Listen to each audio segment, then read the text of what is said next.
Assalamualaikum warahmatullahi wabarakatuh. Halo teman-teman, perkenalkan nama saya Inas dengan NIM A50125200082. Saya berasal dari Prodi BK kelas C. Saya di sini pada kesempatan kali ini saya akan mempresentasikan materi tentang humanistik dan konstruktivisme. Semoga penjelasan dari saya ini dapat membantu kita semua memahami materi dengan lebih baik. Teori humanistik dan teori konstruktivisme.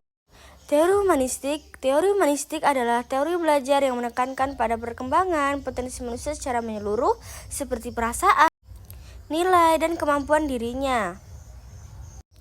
Tokoh yang terkenal dalam teori ini antara lain yang pertama Abraham Maslow dan kedua Chad Rogers. Ciri-ciri teori humanistik: yang pertama, pembelajaran berpusat pada peserta didik. Yang kedua, mengutamakan perkembangan potensi diri.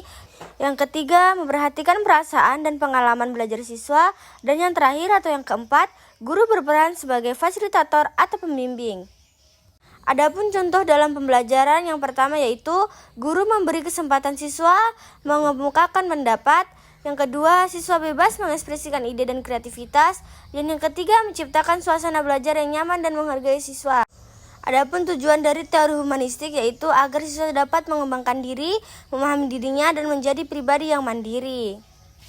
Yang kedua, pengertian teori konstruktivisme.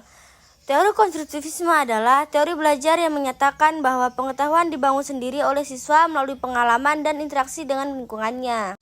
Adapun tokoh penting teori ini yang pertama Jean Piaget dan kedua Lev Vygotsky.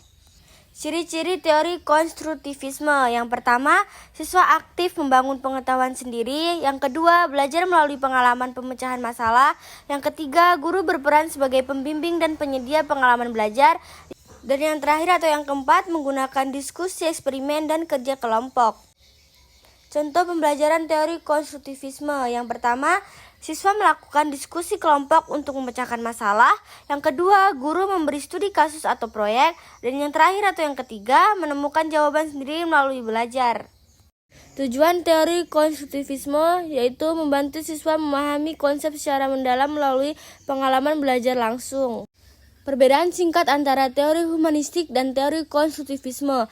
Teori humanistik yaitu fokus pada pengembangan potensi dan kepribadian siswa. Dan yang kedua, menekankan perasaan dan motivasi belajar. Dan yang ketiga, guru sebagai fasilitator. Teori konstruktivisme yaitu satu, fokus pada proses pembangunan pengetahuan siswa. Yang kedua, menekankan pengalaman dan aktivitas belajar. Dan yang ketiga, guru sebagai pembimbing proses belajar.